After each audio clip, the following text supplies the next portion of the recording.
Hello adventurers and welcome back to my channel. I know in my last episode I told you I would tell you where I woke up, but as I was driving to find a place to wake up, I found something else that is absolutely spectacular. I was driving out of the North Rim and passing by the Vermilion Cliffs area, and as I came through that region, I got to a place called the Navajo Bridge. This is amazing, and there's a lot of interesting things here, so I thought we would check them out. And I'll kind of show you around, and this is just going to be a nice little chill evening vibe video. As you can see, there's tons of parking over here, but also they have this section right here that has some picnic tables, but they also have some stalls. That's because they actually do a market here. I'm clearly here later in the day, so they're not doing the market now, but it's really neat. And the views, oh, the views. Oh, the view. Before we get to those views, though, I thought this was kind of interesting. This is a little plaque that has something kind of on this that's an illustration, and it shows that this is a toggle screw that's used on this very large bridge. And just to kind of put context into how large this is, this was an erection toggle that was used in the construction of the historic Navajo Bridge. Now, this is one screw. Just for reference, I can't even put my hand around this screw. It's huge. And this is just one of many. Now, I think you can see from that, this is going to be big. This is going to be real big. But there's some more. There's some more. I'm just kind of dangling the carrot for you guys. We're going to start off with these signs right here, and then we'll move out to the awesome viewpoint. Through these signs, we learn a little bit more about the Navajo tribe and the people of this area.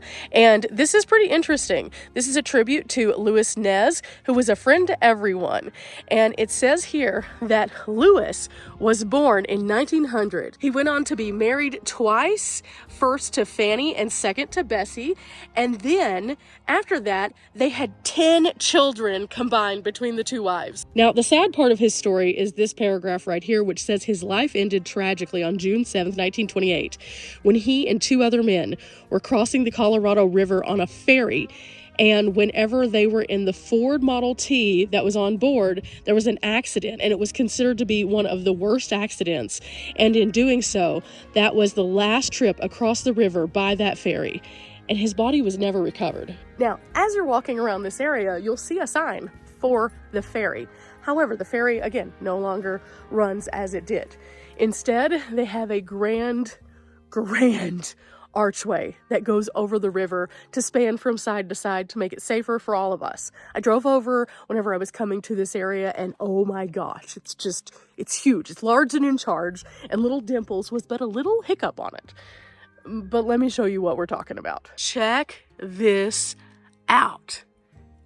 Isn't this incredible? We're going to get a better view, though. We're going to get a better view.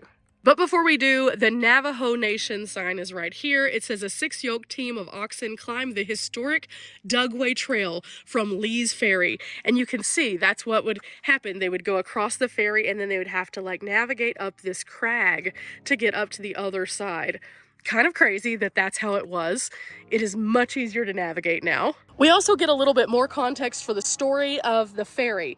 It says right here that John Deering operated the Lee's Ferry, and he maintained the historic trail until the historic Navajo Bridge was actually constructed in 1929. He passed away in 1956 in Cedar Ridge, Arizona. Now again, this is a really nice site. You can see some of the rocks that they would have had to have moved to make this site possible.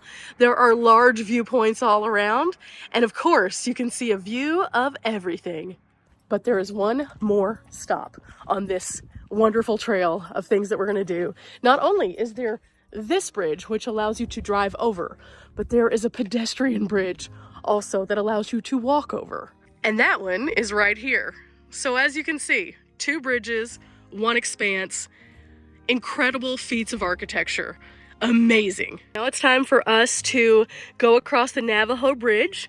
This is actually on the National Registry of Historic Places, and they do have one rule. No jumping from the bridge, whether it's recreationally or to do harm. You can't do it. Oh, I take that back. There's 2 rules. You also can't throw things from the bridge. That's a no-no also. One more sign here gives us a little context. The arch itself is 616 feet. The total length is 834 feet, and it is 467 feet in height. And with that said, it only takes a single step to get us toward our destination. And oh my gosh, look at this. This is incredible. This is so amazing. You can see the water down below that is chiseled down through these cliffs and made it near impassable.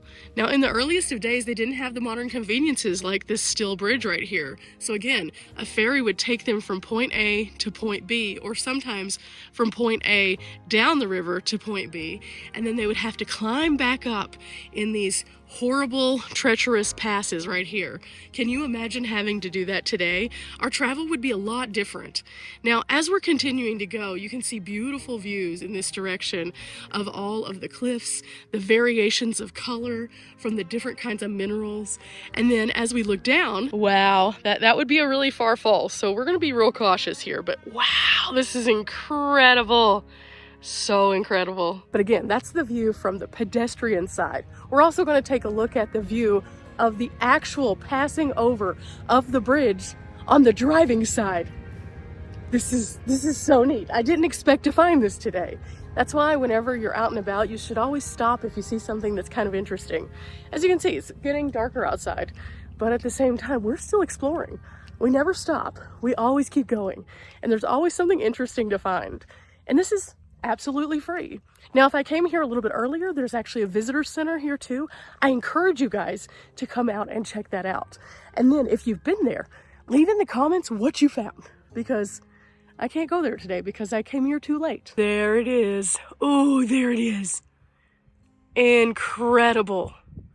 Can you imagine when they first created this bridge, the process of getting those beams across this huge gap?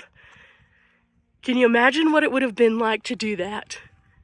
Can you imagine what it would have been like to think about doing that? Whoever had that idea made this particular area a corridor that we could all go down. I'm currently just making my way to the middle so that we can see what it looks like from that perspective. This is so nice. Here it is. Here it is. And as you can see, they have it chained off so no one can hurt themselves, but people have put locks on here. Kind of fascinating. There's also a seam. So yeah, pretty neat.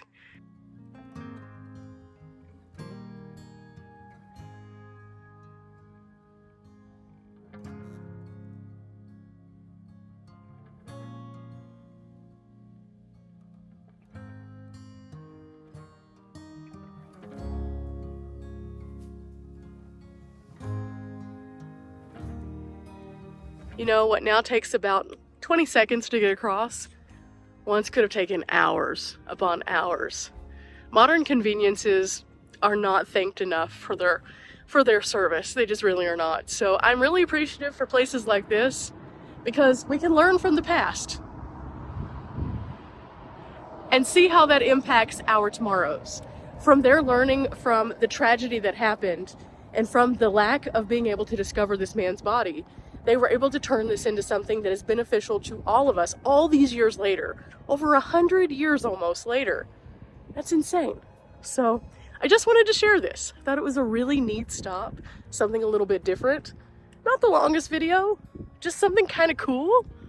I like to share with you guys the things that happen on my day-to-day. And between the Vermilion Cliffs just being beautiful, the cliff dwellers being really interesting, which I didn't stop off at that one, and the Navajo Bridge, this little corridor right here has been nothing but exciting. I'm gonna stand here for a few more minutes, take in a couple of these views, and then head back to the van and keep on keeping on. I got a lot more adventuring to do, and again, I will share where I wake up, don't worry. Don't worry, but for now, we love this. We love this. Just standing here, there's probably been like 30 people go over this bridge, and it's late in the day. It is late and we are in a very remote space. So to see that many people using this, you can see just how valuable something like this is. Which is again, why I stop off. If something ever piques your interest, ever, and you don't have an opportunity to stop off, it'll be like that worm in your head that continues to remind you that you missed out on something. I try not to do that very often. I try to just stop. I have the time, so why not? Even if it does mean that it's almost dark. But with that said, guys, remember, we're not here for a long time, but we're certainly here for a good time. Brain wrinkles like these definitely are worth it. Till next time, bye.